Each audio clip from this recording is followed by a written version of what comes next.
Ya no vas a crecer, mi hermano. Gloria a Dios que podemos estar aquí. Ya llegará un momento donde podamos tener nuestro tiempo de alabanza más largo, pero pretendiendo ser respetuosos de un tiempo corto en este lugar, pues vayamos a la predicación de la palabra. Y hemos estado predicando Mateo, para nuestros hermanos que nos visitan, hemos estado predicando Mateo y ya llevamos un tiempo. La verdad es que no me da pena decirlo, 3 años predicando Mateo, pero ha sido de gran bendición. Y ahorita ya estamos en Mateo 17, versículo 22, donde les pido que abran la palabra y podamos leer el texto. Mateo 17, 22. Si alguien no trae Biblia, recuerda, hermanos, que tenemos Biblias para que tú tengas una. Si te la quieres llevar o quieres regalar una, con toda confianza, ahí tenemos Biblias. Si alguien no tiene Biblia, levante la mano y ahí pronto un hermano, una hermana se los acerca. ¿Todos bien? Muy bien. Recuerden una cosa, debemos de leer lo que estamos predicando. No me crean a mí, crean lo que dice la palabra de Dios. Eso es lo más importante. Mateo 17, 22. Estando ellos en Galilea, Jesús les dijo: el Hijo del Hombre será entregado en manos de hombres y le matarán, mas al tercer día resucitará. Y ellos se entristecieron en gran manera. Cuando llegaron a Capernaum, vinieron a Pedro los que cobraban las 2 dracmas y le dijeron: ¿vuestro maestro no paga las 2 dracmas? Y él dijo: sí. Y al entrar él en casa, Jesús le habló primero diciendo: ¿qué te parece, Simón? Los reyes de la tierra, ¿de quién cobran los impuestos? ¿Los tributos o los impuestos? ¿De sus hijos o de los extraños? Pedro le respondió: de los extraños. Jesús le dijo: luego los hijos están exentos. Sin embargo, para no ofenderles, ve al mar y echa el anzuelo, y el primer pez que saques, tómalo, y al abrirle la boca hallarás un estatero. Tómalo, dáselo por mí y por ti, y dáselo por mí y por ti. Versículo 18. En aquel tiempo los discípulos vinieron a Jesús diciendo: ¿quién es el mayor en el reino de los cielos? Y llamando Jesús a un niño, lo puso en medio de ellos y dijo: de cierto os digo, que si no os volvéis, os hacéis como niños, no entraréis en el reino de los cielos. Así que cualquiera que se humille como este niño, este es el mayor en el reino de los cielos. Y cualquiera que reciba en mi nombre a un niño como este, a mí me recibe. Amén. Leímos ahorita una larga sección, son varios versículos. Pero quiero decirte, hermano, que esta sección tiene una idea principal. El Espíritu Santo inspira a Mateo. Y Mateo escribe fielmente lo que el Espíritu Santo ha dicho acerca del testimonio de nuestro Señor Jesucristo. Tenemos aquí 3 eventos que de alguna forma están relacionados, aunque alguien diga: ¿sabes qué tiene que ver estos versículos entre sí? Porque de repente está hablando el Señor Jesucristo y vuelve a tocar el tema de su muerte, anuncia de nuevo su muerte. Después habla del pago de impuestos al templo y luego habla acerca de quién es el mayor en el reino, quién es el mayor en su propósito. Y parece esto, hermanos, que es un episodio de Santiago, que hemos estudiado Santiago y de repente dices: oye, Santiago parece que son los proverbios del Antiguo Testamento, porque parece que no tienen sentido. Mas sin embargo, hermanos, el Espíritu Santo no es desordenado y tiene un propósito. Estos versículos, hermanos, tienen un propósito, están ligados enteramente, hermanos, íntimamente están ligados. No sé si tú has ido a un bosque y de repente ves a un montón de árboles regados por todos lados, muy denso, muy tupido, pero dices: bueno, este es un árbol, este es otro árbol, este es otro árbol. Pero cuando tú escarbas en la tierra te das cuenta que las raíces de esos árboles están entrelazadas. De la misma forma, hermanos, estos 3 versículos, estos 3 eventos del Señor Jesucristo están entrelazados entre ellos y hay un hilo conductor en este pasaje, hermanos. Hay un hilo conductor. El Señor no se equivoca y quiere darnos una muestra de lo que es la humildad. Quiere darnos una muestra de lo que es perder para ganar. Es lo que nos enseña nuestro Señor Jesucristo. Nuestro Señor Jesucristo anuncia por segunda vez a sus discípulos, les anuncia claramente que era necesario morir para ser exaltado. Esto lo vemos en el versículo 22 y 23 que tienes ahí. Eso traerá a los creyentes la más grande bendición, la salvación. Su humillación trae bendición. Ve eso. Después, Él siendo Rey del universo y el amo y Señor del templo, es dueño de toda la creación, permite que los hombres le cobren impuestos. Siendo que Él estaba exento de eso, permite que los hombres le cobren impuestos. Velo en el versículo 24 y 27. Para no ofenderlos. Pero después el Señor Jesucristo habla que es necesario humillarse, para ser el primero en el reino de los cielos, que es necesario humillarse para entrar al reino de los cielos. Eso lo puedes ver en el versículo 1 hasta el versículo 5 del capítulo 18. El Señor Jesucristo está enseñando algo. Para que venga, hermano, la bendición, primero es necesaria la humillación. Si quieres exaltación, es necesario que venga primero tu humillación. Si quieres ganar, tienes que perder. Si quieres vivir, debes de morir. Si quieres reinar, primero tienes que humillarte. Ese es el principio del reino, hermanos. Mas, sin embargo, hermanos, como humanos, en este mundo posmodernista, a nadie le gusta sufrir. Hay naciones en Europa, hermanos, que definitivamente tienen un sistema de gobierno que garantiza que sus habitantes, las personas que viven en esa ciudad, en ese país, tienen garantizado que no van a sufrir. La exigencia humana, hermano, es no sufrir. El egoísmo humano no quiere sufrir, no quiere que nada se le atore. Hay países, hermano, en Europa donde definitivamente, hermano, no se les atora nada. Son ricos sus miembros, no tienen problemas. Es más, son tan egoístas que ni siquiera, hermano, se atreven a tener hijos. Hay países en Europa, hermano, que de cada 4 personas que mueren, 2 de ellas mueren solas.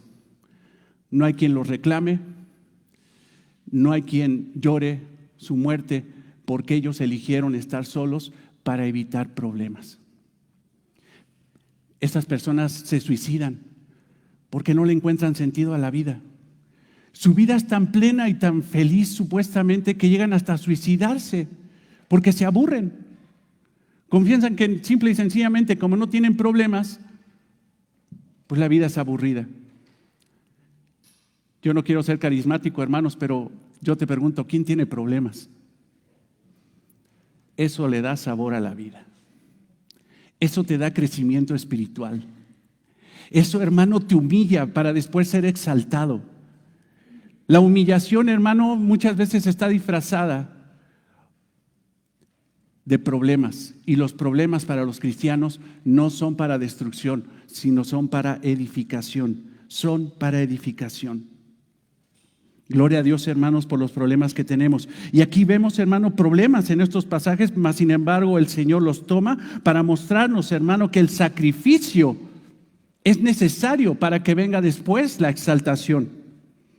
Entonces, a través de estos pasajes, hermanos, que vamos a estudiar 2 de ellos, a través de estos pasajes de la humillación de nuestro Señor Jesucristo, aprenderemos cuál es el estilo de vida que debemos vivir como cristianos. Te lo vuelvo a decir, a través de este pasaje de la humillación de nuestro Señor Jesucristo, aprenderemos cuál es el estilo de vida que debemos vivir como cristianos. El primer punto que quiero compartir contigo es: la humillación trae exaltación. Mateo 17, 22 al 23. El segundo punto que vamos a ver el día de hoy: el ceder tus derechos trae paz. Mateo 17, 24, 27. Y el tercer punto, que lo vamos a ver la próxima semana, si Dios nos lo permite: la humildad te da entrada al reino. Mateo 18, del 1 al 5. Si me fui muy rápido, hermano, ahí te metes a Facebook y ahí te lo repites y regresas y ahí lo vuelves a ver, ¿no? Antes de comenzar, hermanos, yo creo que muchos son entendidos y saben que Mateo, hermano, no es cronológico en su evangelio. Él no tiene la pretensión de poner el orden de los eventos de Jesucristo, del ministerio de Jesucristo en orden cronológico. A él le interesa ser temático. Entonces de repente hace una mezcla de eventos donde uno fue antes que el otro y el otro se voltea y entonces no encuentras un orden cronológico, pero sí hay un tema. Y el tema que tenemos en estos 3 pasajes es la humillación. La humillación que antecede a la exaltación. Por eso te lo aclaro, porque de repente hay hermanos que dicen, oye, pero ¿qué no fue primero esto y después aquello? ¿Por qué Mateo está falseando eso? No, no está, hermano, falseando nada. Simple y sencillamente, él reúne los eventos, no en un orden cronológico, sino en un orden de idea, temático. El evangelio de Mateo da un tema, va por temas, y este tema es sumamente importante. Entonces la primera enseñanza que nos muestra es el estilo de vida que debemos vivir como cristianos. El primer punto entonces es la humillación trae exaltación. Ve el versículo 22 de Mateo 17. Estando ellos en Galilea, Jesús les dijo, el Hijo del Hombre será entregado en manos de hombres y le matarán, mas al tercer día resucitará. Y ellos se entristecieron en gran manera. Hermanos, este pasaje, como dice nuestro amado hermano Luis Contreras, creo que imitando a John MacArthur, es espectacular. Podríamos pasarnos toda la vida predicando esto, hermanos. Si tú quieres un resumen de lo que es el evangelio, ahí tienes en estos 2 versículos, 22 y 23, un resumen maravilloso del evangelio. Esto es el evangelio. Y podríamos pasarnos, hermanos, toda la vida predicando esos 2 versículos. Mas, sin embargo, hermanos, debemos de considerar que nuestro Señor Jesucristo ya lo había anunciado previamente en el mismo evangelio de Mateo. Había dicho que era necesario que Él padeciera como el profeta Jonás, que Él iba a morir, pero que iba a resucitar al tercer día. Ya lo había dicho implícitamente, pero aquí, hermanos, nosotros ya lo habíamos leído en Mateo 16, 21, explícitamente Jesús ya le había dicho a sus discípulos que era necesario, que era imperativo, que era su necesidad e obligación, su obligación morir en una cruz por nuestros pecados. En este momento, los versículos 22 y 23 vuelve a mencionar que es necesario morir. Ve el versículo 21 de Mateo 16. Desde entonces comenzó Jesús a declarar a sus discípulos que le era necesario, y habíamos visto que le era necesario era imperativo, era su obligación, era su gran necesidad morir y padecer mucho de los ancianos, de los principales sacerdotes y de los escribas y ser muerto y resucitar al tercer día. El Señor confiesa esa gran necesidad. Pero ahora, hermanos, ahora se encuentra en Galilea. Dejaron atrás Cesarea de Filipo. Dejaron atrás el monte de la Transfiguración. Ahora están en Galilea, nos dice Mateo. No sabemos la ubicación exacta, mas sin embargo podemos entender que están al noroeste de Capernaum, porque están muy cerca de Capernaum, el centro de operaciones del Señor, ocupando la casa de Pedro como centro de operaciones. Ahora están ahí. Y en ese momento, estando ellos en Galilea, Jesús les dice esto. Pero ahora, hermanos, considera que Jesucristo no está con el tumulto de gente, sino ahora está simple y sencillamente con sus discípulos. El Señor ya no le va a hablar a la gente. El Señor ya no le va a hablar a esas personas que simple y sencillamente lo buscan por un milagro, sino ahora va a hablarle a esas personas que lo buscan porque es el Hijo de Dios. Ahora va a hablar con ellos. Su ministerio, hermano, se va a enfocar ahora en sus discípulos y va a dejar al gentío, al populacho por un lado. Populacho está bien dicho, ¿verdad? Sí.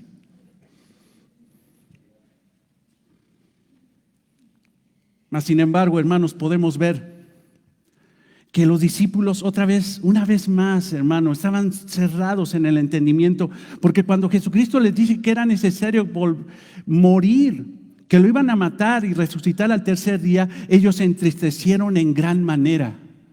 Parece que nada más escucharon que el Señor iba a morir, pero no entendieron la resurrección. Dijeron, va a morir, nos entristecimos. nos llenamos de tristeza. Mas sin embargo, hermanos, cuando el Señor Jesucristo habló de su muerte, siempre habló de su resurrección. Y eso es donde nosotros tenemos que gozarnos. Pero los discípulos no entendieron las palabras del Señor Jesucristo cuando dijo que iba a resucitar al tercer día. Y se entristecieron. Parece que tenía la misma actitud cuando tuvo esa mala actitud Pedro, que reconvinió al Señor, que regañó al Señor.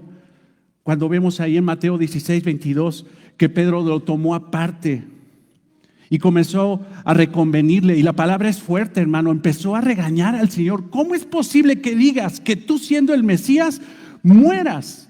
Eso es imposible, Jesús, que no te acontezca tal cosa. ¿Y qué le dijo nuestro Señor Jesucristo? Apártate de mí, opositor. Porque estás pensando como los hombres. ¿Y los hombres cómo piensan? Para ser feliz no hay que sufrir. Pero el Señor está diciendo, para ser feliz hay que sufrir. Nosotros debemos de tener el entendimiento de Dios. Si no quieres que venga el Señor y te reprenda, como a Pedro. Mas ahora los discípulos, cortos de entendimiento, ya no se atrevieron a reprenderle. Ya no, nada más se entristecieron. Se entristecieron porque el Señor tenía que morir. Pero no entendieron que el Señor iba a resucitar. No entendieron que la gran humillación del Señor iba a traer grandes bendiciones a su pueblo. No entendieron que para que nosotros tengamos la victoria, primero tenemos que tener el sufrimiento.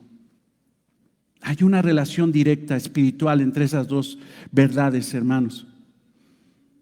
Ve el versículo 22, regresa ahí a Mateo 17, versículo 22. Estando ellos en Galilea, Jesús les dijo, el Hijo del Hombre será entregado en manos de hombres. Sabemos, hermano, porque lo hemos estudiado, que Hijo de Hombre era la forma de referirse el Señor Jesucristo hacia sí mismo. Cuando el Señor Jesucristo decía Hijo de Hombre, se refería a Él mismo. 88 veces en el Nuevo Testamento hay esa cita, o Jesucristo se refiere a Él mismo como el Hijo del Hombre. Pero esto, hermano, es extraordinario. ¿Por qué? Porque cada vez que Jesucristo decía, yo soy el Hijo del Hombre, o se refería a Él como el Hijo del Hombre, estaba confesando dos verdades espirituales. Él es el Mesías. Él es Dios. Él es el Mesías de Dios.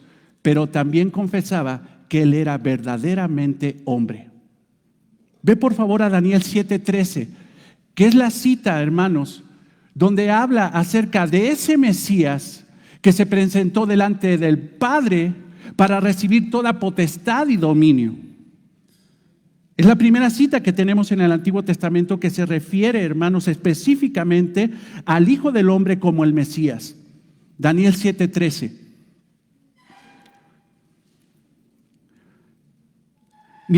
Miraba yo en la visión. ¿Ya llegaron, hermanos, o me detengo? ¿Le ponemos pausa? ¿Alguien trajo su Biblia? ¿Faltó? Si quiere lo esperamos, vaya a su casa rápido y aquí. Daniel 7:13, de repente me acelero. Daniel 7:13, ¿ya están ahí, amados hermanos? ¿Sí? Miraba yo en la visión de la noche, dice Daniel, y he aquí, con las nubes del cielo, venía uno como un hijo de hombre, que vino hasta el anciano de días, este es Dios Padre, Jehová, y le hicieron acercarse delante de él. Y le fue dado dominio al Hijo del Hombre, gloria y reino, el Mesías, para que todos los pueblos, naciones y lenguas le sirvieran. Su dominio es dominio eterno, que nunca pasará, y su reino uno que no será destruido. Hermanos, Jesucristo es el Mesías.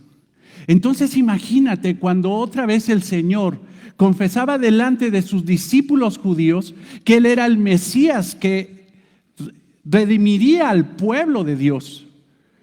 Yo creo que en ese momento les explotó el cerebro a los discípulos diciendo, entonces tú nos estás diciendo de nuevo que tú eres el Mesías, y Jesucristo nunca lo negó.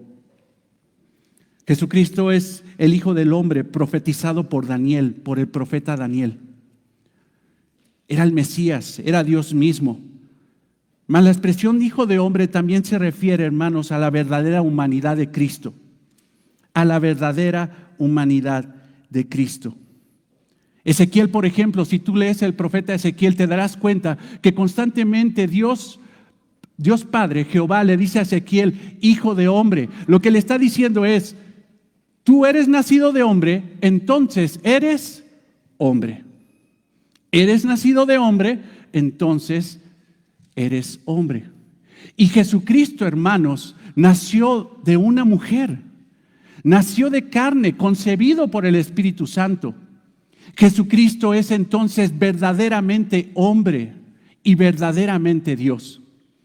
Corregimos esa mala doctrina de decir que Jesucristo es 100% hombre y 100% Dios. No, eso no está correcto. Es verdaderamente hombre y verdaderamente Dios.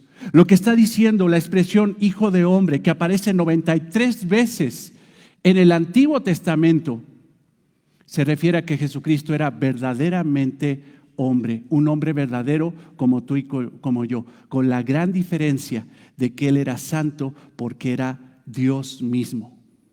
Verdaderamente Dios, verdaderamente hombre.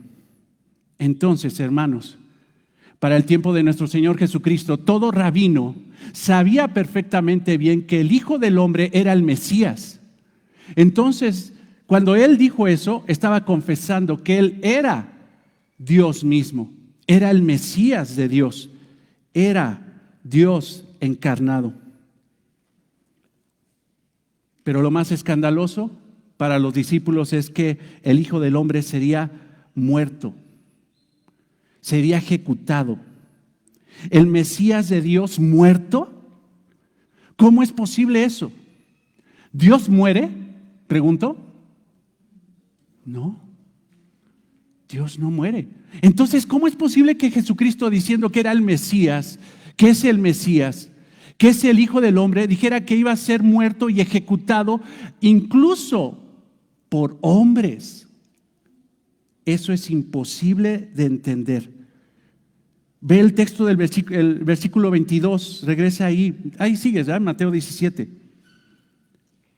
Estando ellos en Galilea, Jesús le dijo: el Hijo del Hombre será entregado en manos ¿de qué? De hombres, hombres pecadores, en manos de hombres. El rey ejecutado por sus propios súbditos. O sea, esto es una locura. ¿Quién haría tal cosa? ¿Quién lo entregaría en tal sacrificio? En manos de hombres. Será entregado, ve. Cuando escuchamos eso de que será entregado, el primero que nos viene a la cabeza, ¿quién es? ¿Quién entregó a Jesús? Judas. Judas lo traicionó. Lo entregó delante de las autoridades del templo. Lo entregó y lo decepcionó. Lo entregó por 30 monedas de plata. Mas sin embargo, cuando nosotros empezamos a escarbar, nos damos cuenta que también fueron los judíos, el sistema religioso judío, los sacerdotes, el Sanedrín, el pueblo mismo judío, llevaron a Jesucristo ante las autoridades romanas para ser ejecutado. Poncio Pilato tomó la orden o dio la orden para ejecutarlo. Pero ¿quién orquestó todo esto? ¿Fue realmente Judas? ¿Fueron realmente los judíos? ¿Fueron realmente los romanos los que ejecutaron al Señor Jesucristo? ¿Quién entregó? Porque ahí dice el mismo Señor Jesucristo: seré entregado en las manos de los hombres. Los hombres simple y sencillamente me van a matar, pero alguien me va a entregar. ¿Quién entregó a Jesús entonces? La respuesta bíblica es: el Padre entregó a Jesucristo en la cruz.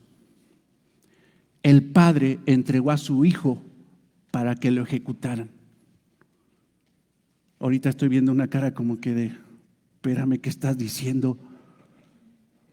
O sea, ¿quién haría tal locura con un hijo? No fue una locura, fue un acto de santidad y de justicia sublime del Padre para salvar a la humanidad. Ve Hechos 4:23, y esto es lo que nos va a dar la luz de quién fue el que entregó al Señor Jesucristo. No negamos que hay responsabilidad de Judas, no negamos que hay responsabilidad de los judíos, de los mismos romanos, incluso no negamos que nosotros también fuimos responsables, porque nosotros también entregamos al Señor Jesucristo. Pero en Hechos 4:23, ve lo que dice. Después de que Pedro y Juan fueron advertidos por el concilio, por los sacerdotes, por los ancianos, les dijeron, ya no prediquen en el nombre de Jesús. Y ellos dijeron, no, nosotros vamos a seguir predicando en el nombre de Jesús, porque es necesario obedecer a nuestro Señor y no a los hombres. Y todavía los intimaron, todavía les volvieron a advertir y salen. Y puestos en libertad, versículo 23, Hechos 4, y puestos en libertad del concilio, vinieron a los suyos, a los creyentes, y contaron todo lo que los principales sacerdotes y los ancianos les habían dicho. No prediquen en el nombre de Jesús. Y ellos, habiéndolo oído, alzaron unánimes la voz a Dios y dijeron, soberano Señor, tú eres el Dios que hiciste el cielo y la tierra, el mar y todo lo que en ellos hay. Que por boca de David tu siervo dijiste, ¿por qué se amotina la gente y los pueblos piensan cosas vanas? Se reunieron los reyes de la tierra y los príncipes se juntaron en uno contra el Señor y contra su Cristo, porque verdaderamente se unieron en esta ciudad contra tu santo Hijo Jesús, a quien ungiste, Herodes y Poncio Pilato, con los gentiles y el pueblo de Israel. Fíjate, ahí está la lista de los que supuestamente entregaron a Jesús, pero no son ellos. Ve el versículo 28. Para hacer cuanto tu mano y tu consejo habían antes determinado que sucediera. El Señor lo dispuso, no nosotros. Hermano, recuerda una cosa. Nosotros somos chafas hasta para salvarnos. Nosotros no podemos salvarnos a nosotros mismos. Nosotros no podemos generar fe salvífica. Nosotros estábamos muertos en nuestros delitos y pecados, Efesios 4. Hermano, un muerto no puede pedir que le den vida porque simple y sencillamente estaba muerto. Pero nuestro Dios vive, hermano, y en su gracia y su misericordia decidió en un plan soberano, antes de la fundación del mundo, entregar a su Hijo en una cruz por nuestros pecados. El que entregó a Jesucristo en la cruz fue Dios Padre.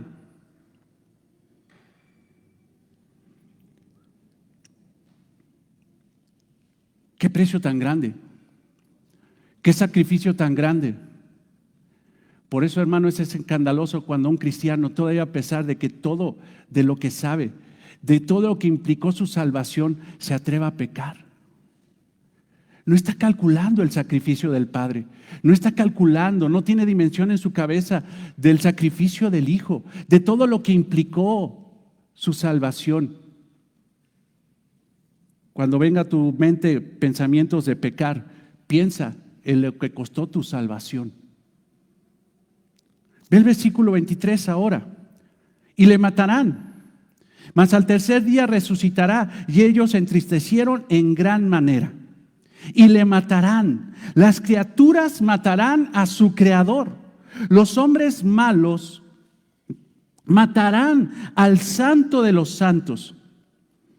Esto parece injusto, pero es necesario para salvar a esos mismos que lo van a ejecutar, para salvar a esos mismos que lo van a negar, para redimir a aquellos que incluso desean su muerte en su momento. Estos hombres ya odiaban tanto a Jesús que la única forma de saciar su sed de venganza y su amargura era matándolo. Y ni siquiera matándolo dejaron de molestar. Aún matándolo, esos hombres seguían con su amargura. La única forma de saciar su sed, que no hubo forma, hermanos, no hubo forma, era con su muerte. Y Dios Padre entrega a su Hijo en mano de estos homicidas. ¿Qué autoridad tenían ellos sobre Jesús? ¿Qué autoridad tiene un hombre sobre el Dios único y verdadero? ¿Qué autoridad tiene lo creado sobre su creador? Tú dímelo. Ninguna. Juan 19:10. Jesucristo le aclara a Poncio Pilato que creía que tenía la autoridad de darle vida o muerte. Entonces le dijo a Pilato, nuestro Señor Jesucristo, entonces le dijo Pilato a Jesús: ¿a mí no me hablas? ¿No sabes que tengo autoridad para crucificarte y tengo autoridad para soltarte? O sea, los patos tirándole a las escopetas, hermano. Qué gran soberbia. Ese hombre no sabía quién estaba delante de él. Respondiendo Jesús, le dijo: ninguna autoridad tendrás contra mí si no fuese dada de arriba. Tú no tienes autoridad absoluta sobre mí. Y si yo muero es porque yo quiero, no porque tú quieras. Si yo muero es porque el Padre lo dispuso así y yo obedezco al Padre para salvarte, si tú creyeras, hasta ti. El Señor entregó su vida como un cordero, guardó silencio y se ofreció personalmente para salvarnos. El Hijo no desobedeció al Padre. El Hijo contundentemente sabía que era necesario morir, pero su obediencia sería grata delante del Padre y el Padre lo resucitaría al tercer día. Ve por favor, y creo que la cita ideal, Isaías 53. El siervo sufriente de Jehová. Ve el versículo 3. Isaías 53:3. Despreciado y desechado entre los hombres. Ve eso. Varón de dolores, experimentado en quebranto. Y como que escondimos de él el rostro, o sea, la gente se avergonzó de él, aún sus discípulos se avergonzaron de él. Fue menospreciado y no lo estimamos. Habla en plural Isaías. Ciertamente él llevó nuestras enfermedades y sufrió nuestros dolores. O sea, los culpables de estar enfermos éramos nosotros. Los que teníamos dolor éramos nosotros, mas sin embargo, él experimentó en la cruz nuestros fracasos y nuestros pecados. Y nosotros le tuvimos por azotado, por herido de Dios. ¿Quién hirió a Jesús? Su Padre. Y abatido. Mas el herido fue por nuestras rebeliones, molido por nuestros pecados. El castigo de nuestra paz fue sobre él y por su llaga fuimos nosotros curados de la peor enfermedad que tiene el ser humano. ¿Cáncer? ¿Coronavirus? Pecado. Jesús nos sanó de nuestra enfermedad espiritual. Todos nosotros nos descarriamos como ovejas, cada uno se apartó por su camino, mas Jehová, aquí está, Jehová cargó en él el pecado de todos nosotros. Alguien tenía que pagar. Angustiado él y afligido, no abrió su boca. Como cordero fue llevado al matadero y como oveja delante de sus trasquiladores enmudeció y no abrió su boca. Ve el versículo 10. Con todo esto Jehová quiso quebrantarlo. ¿Quién entregó? Hermanos, a Abraham le pidieron un hijo en sacrificio y Dios detuvo el sacrificio de Isaac. Pero a Dios nadie le detuvo la mano para decir: no sacrifiques a tu hijo. Y el Señor sacrificó a su hijo para salvarte a ti y a mí. Porque nosotros, hermanos, estábamos tan muertos en nuestro pecado que ni siquiera podríamos pedir ayuda. Pero Dios en su infinita misericordia no se quedó cruzado de brazos, porque lo pudo haber hecho y nos salvó a través del sacrificio de su hijo. Ahora, hermanos, si Cristo se humilló así, escucha esto. Si el Señor se humilló así, ¿por qué no humillarte tú? ¿Por qué no humillarte tú? ¿Quieres la vida bien cachetona? Que no te pegue ni el aire, que no te pase nada. Yo vengo a esta tierra a ser feliz. No te equivocas, vienes a sufrir. El objetivo de tu vida, hermanos, no es la felicidad, sino la santificación.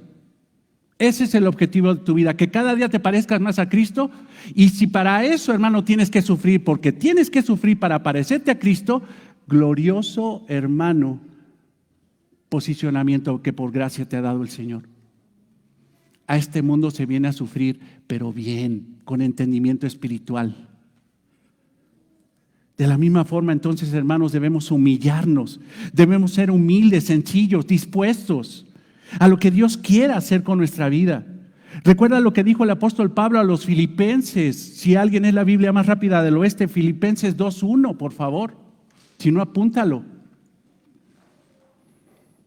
Filipenses 2:1. Por tanto, si hay alguna consolación en Cristo, si algún consuelo de amor, si alguna comunión del Espíritu, o sea, si realmente son cristianos, filipenses, pueblo, palabra abundante, remanente, bienvenidos. Si realmente estamos en Cristo, si alguna comunión del Espíritu, si algún afecto entrañable, si alguna misericordia, completen mi gozo, dice Pablo, sintiendo lo mismo, teniendo el mismo amor, unánimes, sintiendo una misma cosa. Nada hagáis por contienda, por vanagloria. Antes bien, con humildad, estimando a cada uno a los demás como superiores a él mismo.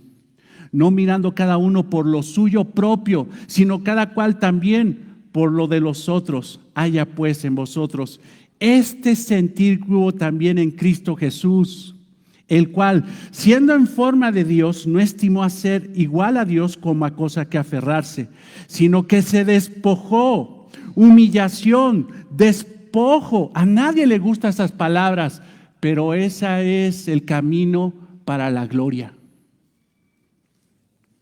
Considerar a los demás como superiores a ti mismo, despojarte de tu ego, negarte a ti mismo, tomar forma de siervo, como es que es el símil, dice, imiten a Jesús, son iglesia de Cristo, imítenlo.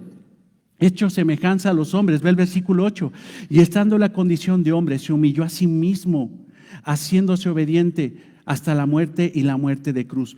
Por lo cual, escucha esto, si no pasa lo primero, no pasa lo segundo.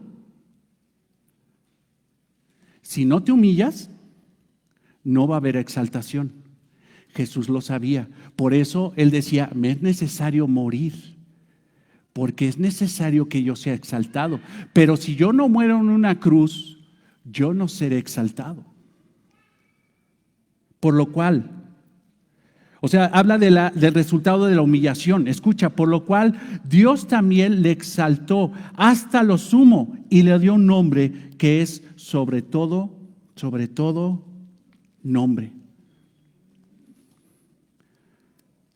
¿Dios quiere exaltarte? Te pregunto. Sí.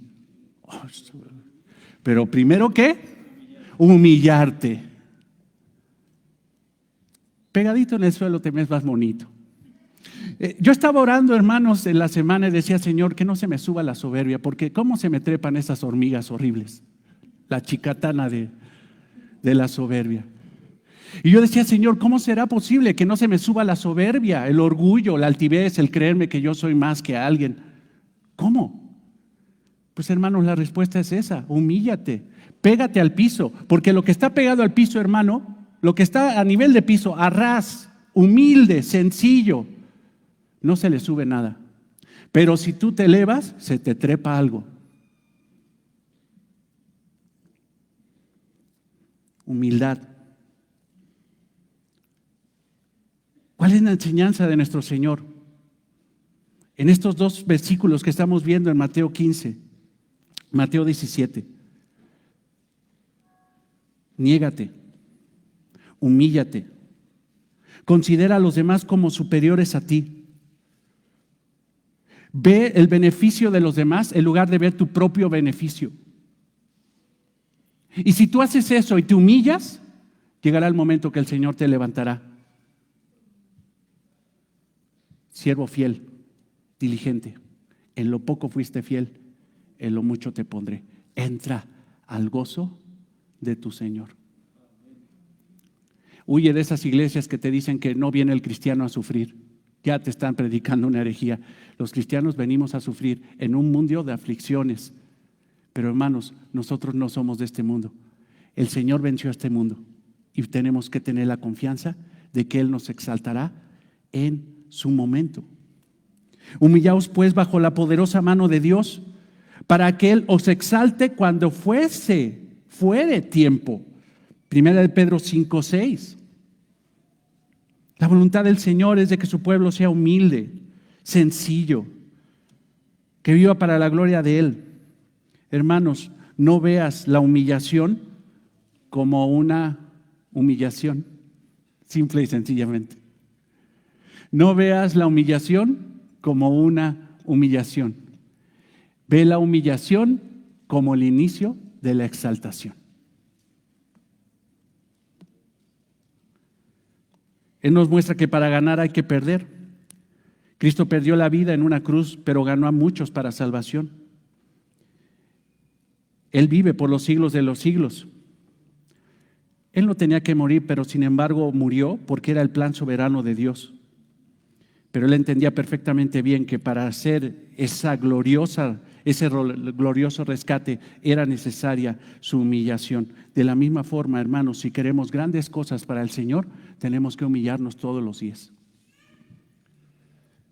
Nuestro primer punto entonces fue la humillación trae exaltación. Nuestro segundo punto, que nos enseña a vivir como cristianos delante de Cristo, es ceder nuestros derechos. Ceder nuestros derechos trae paz. Yo te pido por favor que pongas tus ojos en el versículo 24 al 27 de Mateo 17. Ceder nuestros derechos trae paz, es nuestro segundo punto. Ahora nos encontramos, hermano, en una cita que solamente trae Mateo. Cuando nosotros vemos los evangelios sinópticos, cuando nosotros vemos Juan, no encontramos este pasaje. Solamente Mateo es el que menciona este milagroso pasaje, muy curioso, hermano, pero lleno de sabiduría de Dios, como toda la palabra del Señor. El Señor hació un milagro muy peculiar. Pero este milagro, hermanos, recuerda una cosa: los milagros que hizo el Señor Jesucristo no era simple y sencillamente por hacer milagros, sino por dar una enseñanza.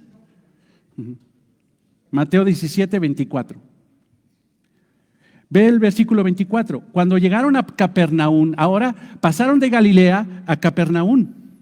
Vinieron a Pedro los que cobraban las 2 dracmas y le dijeron: ¿vuestro maestro no paga las 2 dracmas?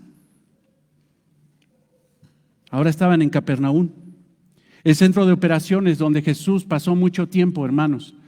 Era el lugar donde vivía Pedro y probablemente tomó, y tenemos la evidencia porque Jesucristo sanó a la suegra de Pedro. No fue una herejía, fue una obra de gracia y misericordia, lo aclaro. Pero el Señor sanó a la suegra de Pedro en la casa de Pedro.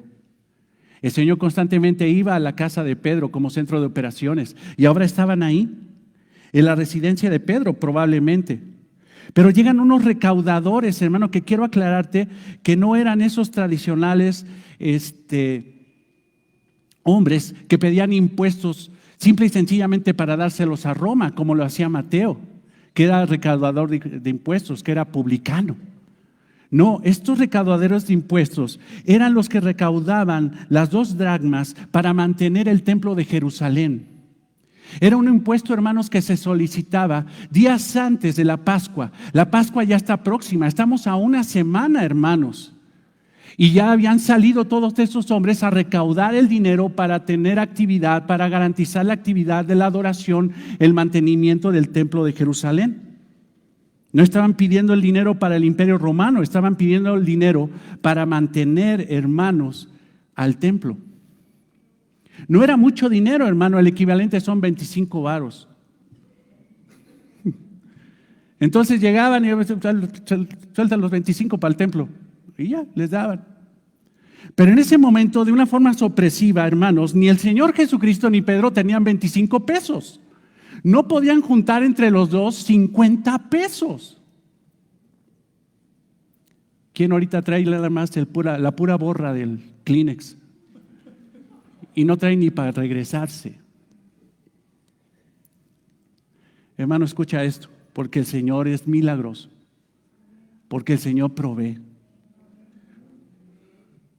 Ahora observa la actitud de estos hombres, de estos recaudadores de impuestos del templo. ¿Vuestro maestro no paga las 2 dracmas?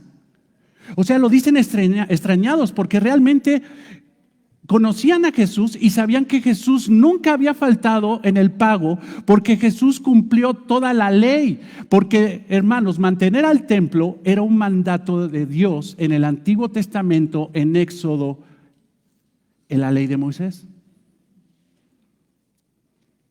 Éxodo 30, 11, 16. Por ejemplo, el 16 dice: y tomará los hijos de Israel, y tomará de los hijos de Israel, o sea, de los mayores de 20 años, el dinero de las expiaciones, y lo darás para el servicio del tabernáculo de reunión. O sea, se recaudaba el dinero para el servicio del tabernáculo, en este caso el templo. Era un impuesto para eso. Y Jesucristo, hermano, ¿vino a abrogar la ley? Vino a cumplirla. Y Jesucristo, hermano, puntualmente pagaba sus impuestos. Sean hermanos de romanos o sea de judíos, mandado por Dios, Él pagaba puntualmente sus impuestos. No los evadía. No la llamaba al contador para decirle: oye, maquíllale acá, vamos a hacer una empresa aquí fantasma y de aquí le desviamos acá y le metemos acá. No. Lo que es, se paga. Y Él lo pagaba. En aquel tiempo ya la ofrenda eran 2 dracmas, 25 pesos equivalentes al día de hoy. Pero ve la actitud del Señor Jesucristo. Y cuando llegaron a Capernaum, vinieron a Pedro los que cobraban las 2 dracmas. Fueron a Pedro porque seguramente ya lo veían como líder de los 12. No fueron con Felipe, no fueron ni siquiera con Judas, sino fueron con Pedro. Pedro, tu maestro no va a pagar el impuesto. Y Jesús le aclara tanto a Pedro como a los otros con un contundente sí. ¿Qué quiere decir eso? ¿Son impuestos? Yo los pago y no le busco. No hay componiendas. Oye, ¿me lo vas a dejar más barato? Oye, no, sí, aunque en ese momento no tenían para darlos. El Hijo del Hombre no tiene ni dónde poner la cabeza. El Hijo del Hombre no tiene ni dónde dormir. No traía ni siquiera 25 pesos en la bolsa. Y sus discípulos, Pedro, no tenían ese dinero. Entonces, hermano, ve la realidad de que el cristiano no va a ser rico, pero tiene la gran realidad y promesa de que Jesucristo será su proveedor.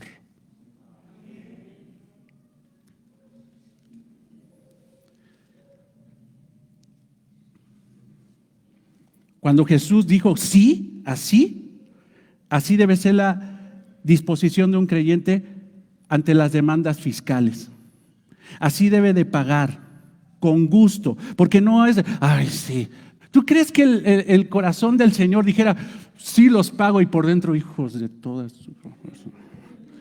ellos malditos, ojalá se les tuerza todo? ¿Tú crees que el Señor, no, su sí era sí y su no era no? Y el Señor dijo sí, y con alegría, hermano, pagaba sus impuestos. Él dijo sí, porque era su costumbre. Y al entrar en la casa, ve el versículo, le habló primero a Pedro, diciendo: ¿qué te parece, Simón? Escucha esto, porque el Señor le cambiaba el nombre a Pedro, ¿te acuerdas? Cuando Pedro así, wow, decías, tú eres el Cristo, el Hijo del Dios viviente. Pedro, eso no te lo reveló ni carne ni sangre. Pero cuando la regaba Pedro, le decía: Simón, hijo de Jonás, ¿me amas? Señor, tú sabes que mi amor no es perfecto, pero es sincero. Ok, con ese yo trabajo, cuida de mis ovejas.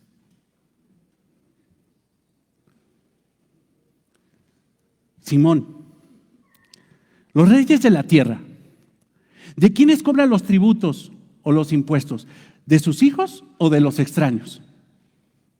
Es como si le dijera a Pedro: Simón, un rey recauda impuestos y se los pide a sus hijos.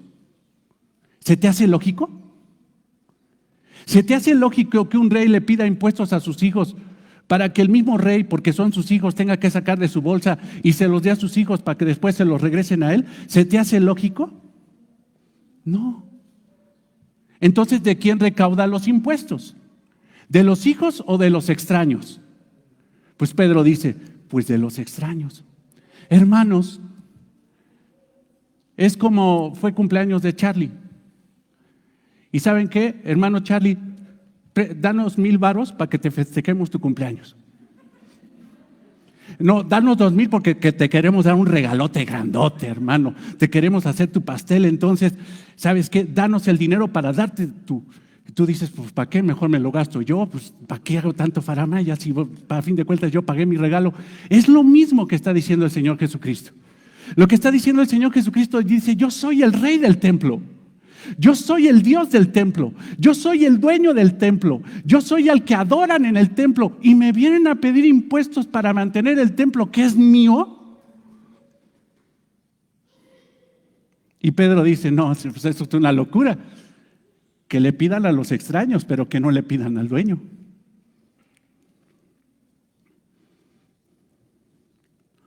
En el versículo 26 dice: Pedro le respondió: de los extraños. Jesús le dijo: luego o entonces los hijos están exentos.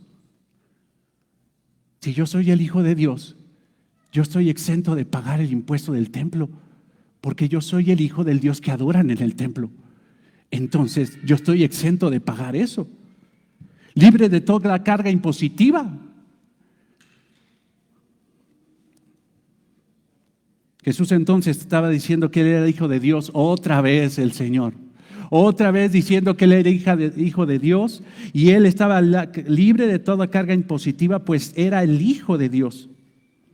Ahora, ¿qué tenemos en este pasaje? Tenemos varias lecciones. El rey le enseña a Pedro que él es el Hijo de Dios, que él está exento de cualquier impuesto para el mantenimiento del templo. Es más, el templo le pertenece a Jesús. Malaquías 3:1. Apúntalo y lo estudias en tu casa. El templo le pertenece a Jesús. No tenía por qué. Otra enseñanza que vemos: Jesús aparece en su ministerio cumpliendo toda justicia. Porque si Dios dijo que se tenía que dar, porque Él era el Hijo del hombre, verdaderamente hombre, como hombre cumplió la ley de Moisés y Él pagó el impuesto. Mateo 3:15. Jesús respondió: deja ahora, porque así conviene, le dijo a Juan el Bautista, que cumplamos toda justicia. Jesucristo, hermano, vino a cumplir la ley, no a abrogarla. Todo lo que decía el Antiguo Testamento acerca de leyes espirituales, ceremoniales, morales, Jesucristo lo cumplió. Otra enseñanza que vemos, la tercera: Él confiesa una vez más que es el Hijo de Dios, pero sin embargo también dice que es necesario ceder para evitar un conflicto. Es necesario ceder para evitar un conflicto y no ofender. Ahorita lo vamos a ver más adelante. Otro aspecto, otra vez muestra en el cuarto aspecto cuarta enseñanza, que el Señor es el Señor de milagros y convierte un pez en monedero. Y le dice en el versículo 27, regresa ahí: sin embargo, para no ofenderles, eso es importante, para no ofenderles, ve al mar y echa el anzuelo, y el primer pez que saques, tómalo, y al abrirle la boca hallarás un estatero. Tómalo, dáselo por mí y por ti. Yo te disparo. No tienes, pero cuando hay obediencia, yo lo pago. Yo lo pago por ti. Y un estatero, hermano, equivalía a 50 pesos. La ofrenda, el impuesto que se tenía que dar por los dos. Ahora imagínate, hermano, la fe de este hombre puesta a prueba, porque Pedro estaba acostumbrado a echar grandes redes y no llegar con una cañita, porque dice ahí, sin embargo, dice, para no ofenderles, ve al mar y echa el anzuelo. Ve a Pedro, hermanos, ahora con un anzuelito ahí aventándolo. Ya me imagino que los pescadores que lo conocían, Pedro, qué ridículo te ves con tu cañita ahí. Y luego al parecer ni siquiera tiene carnada. Pero Pedro, ¿qué hizo? Obedeció. Echa las redes a la derecha y sacaron una gran cantidad de peces. Y Jesús le dijo, echa el anzuelo y caerá el primer pez y le abres la boca y de ahí vas a sacar la moneda y pagas el impuesto tuyo y el mío.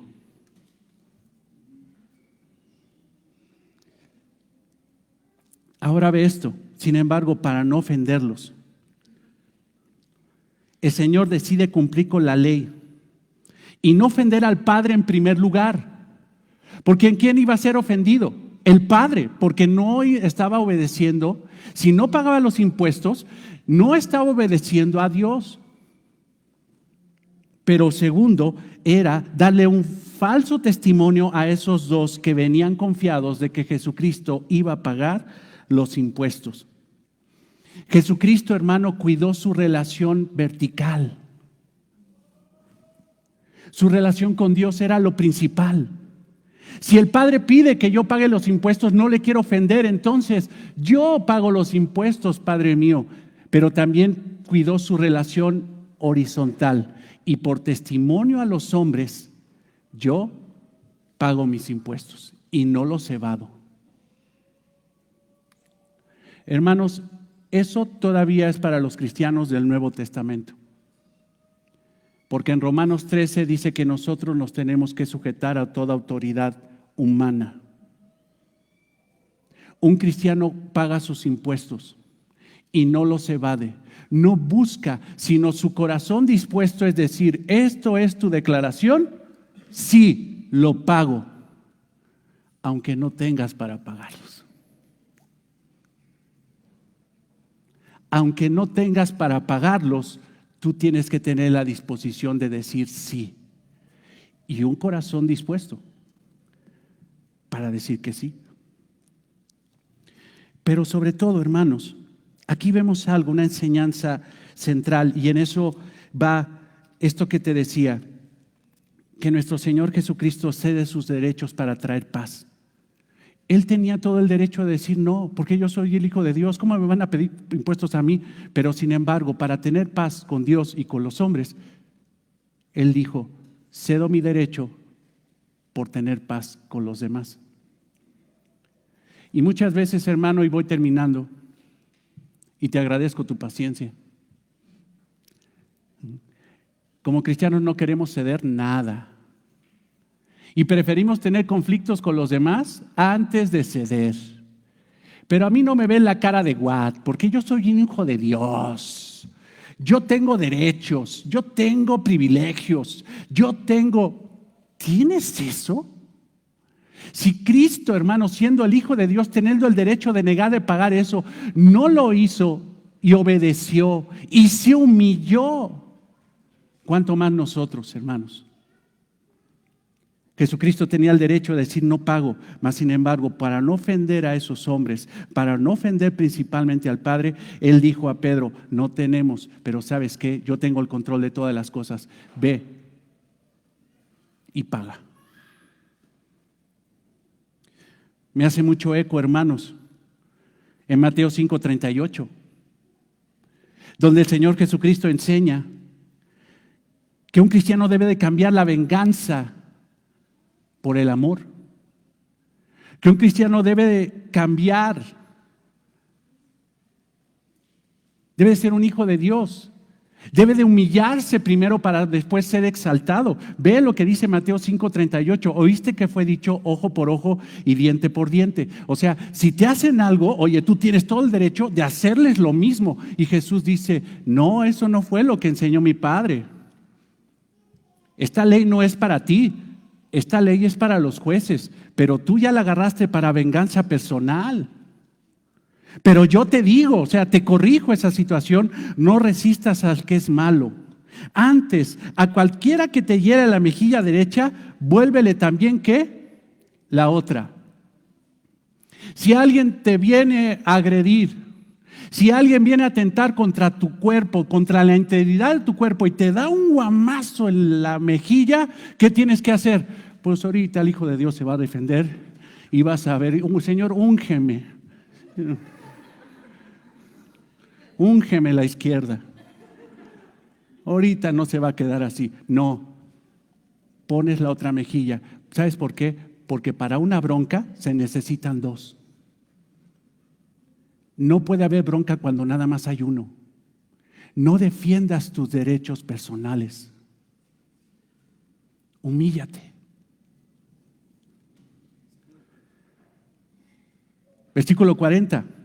Y el que quiere ponerte a pleito, o sea, un pleito legal, alguien que te quiere quitar lo que es tuyo y quitarte la túnica, déjale también la capa. Ay, hermano, ay, mire qué pena que lleguemos aquí al Ministerio Público y estemos delante de este juez por un problema legal. ¿Me está demandando usted eso? ¿Sabe qué? Ahí está más y perdóneme, porque un hijo de Dios no tendría que estar en estas cosas. Ni siquiera tus propiedades. Aclaro, si le pegan a tu esposa, entonces sí te pones bravo. Porque esto es hacia ti. Pero si es hacia tu esposa, hacia tus hijos, defiéndelos. Si le quieren quitar la casa a tus hijos, defiende la casa de tus hijos, de tu esposa. Pero si te quieren quitar tu túnica, ay, que no, mi camisita es mía, yo me la gané. No es tuya, papá. Ay, sí. Se ríe. Versículo 41. Y cualquiera que te obligue a llevar una carga por una milla, cárgasela dos. En el tiempo de los romanos, hermano, había un sistema de correo muy efectivo. Había cada milla una tienda postal, una oficina postal, donde si tú pasabas enfrente de la oficina postal, te decía el romano, venga para acá, agarra este bulto postal, todas estas cartas, y lo va a llevar a la siguiente oficina postal que está en una milla. Y tú decías, ¿cómo? ¿Mi derecho de tránsito? ¿Que no tengo libertad de hacer lo que quiera? Oye, yo tengo que ir al súper, tengo que ir al Oxxo a comprarme mi coca. ¿Cómo quieres que yo agarre y ahora tú agarres mi tiempo para tus cosas? ¿Qué te pasa? Pero un hijo de Dios dice, ¿una milla? Señor, yo se la llevo dos. Y los romanos ya no cargaban cartas, hermano, cargaban sus propios bultos en la gente, abusivos. Y un hijo de Dios hace el doble. Un hijo de Dios no defiende sus derechos personales, porque por eso muchos están en la lona, por defender sus derechos personales, cuando Cristo les está dando la oportunidad de humillarse. Porque si no lo hacen, ¿qué hacen de más? Si nada más amas a los que te aman y le hablas a los que te hablan, ¿qué haces de más? Imita al Padre que es bueno, que deja salir el sol, o escucha el sol sobre justos e injustos. Él hace de más. Y si eres un hijo de Dios, no defiendes tus derechos personales. El Hijo de Dios, el Hijo del Hombre, le pidieron impuestos del templo que es suyo. Y sin embargo dice, por no ofenderlos, cedo mi derecho y lo pago. ¿Cuál es el problema? Un cristiano debe de pagar sus impuestos. Si no tienes, no te niegues. Lo peor que puede hacer un cristiano es, no pago. ¿Por qué? Pues porque no quiero. No tengo y no quiero. ¿Alguien debe a Electra? La pantalla, que la vas a terminar a pagar en el reino eterno. Un cristiano nunca se niega a pagar sus responsabilidades. Si tú tienes una deuda y tienes compromisos fiscales, no te niegues. Di no tengo. Y confía que el Señor hará con lo que hizo con Pedro. Pedro, no te preocupes, no tienes, ni yo traigo, pero sabes que yo soy el Dios único y verdadero y puedo proveerte hasta de un pez. y convertirlo en monedero y sacar para que pague yo y para que pagues tú. Siempre y cuando, escucha, Pedro nunca dijo que no pagaba. Él estaba de acuerdo con el Señor y aún Pedro estaba esperando que el Señor contestara, ¿que no vas a pagar tus impuestos? Y Jesús le dijo, sí, los pago, claro. Entonces, Señor, qué gozo, yo también, pero no tengo. Dios te dará para pagar lo que debes y hasta los intereses, si tú eres fiel. Pero todo esto, ¿qué trae, hermanos? Humillación. Si te defiendes, olvídate que el Señor te provea. Si no quieres pagar los impuestos por necedad, evadir impuestos, olvídate que el Señor abra la boca de un pez. Ahí te las arreglas tú. Pero si tú estás de acuerdo con el Señor y sigues los pasos del Señor, el que quiere ir en pos de mí, niéguese a sí mismo, tome la cruz y sígame, tienes la garantía, hermanos, de que el Señor nos proveerá. Continuemos la próxima semana con esta hermosa enseñanza. Oremos. Amado Señor, te damos gracias por tu infinita misericordia, por tu bondad, por permitirnos ver, Señor, tu gracia preciosa a través de estos pasajes, Señor, que nos dan un ejemplo, Señor, tan extraordinario de lo que tú esperas de nosotros, Señor. Señor, todo esto lo podemos sintetizar en versículos previos, Señor, donde tú dijiste, el que quiera ir atrás de mí, seguirme, el que quiera ser mi discípulo, tiene que negarse a sí mismo, tiene que estar dispuesto a morir por mí y tiene que obedecerme incondicionalmente en todo. Señor, qué tan frágiles somos para cumplir esta divina palabra, Señor. Pero confiamos, Señor, de que no somos nosotros, sino es la obra de tu Espíritu en nosotros. Que tu palabra, Señor, santifique nuestros corazones y que tu palabra, Señor, haga el propósito tuyo en cada uno de nosotros para tu gloria y para tu honra. Lo oramos en el nombre de Cristo Jesús. Amén. Hermanos, nos ponemos de pie.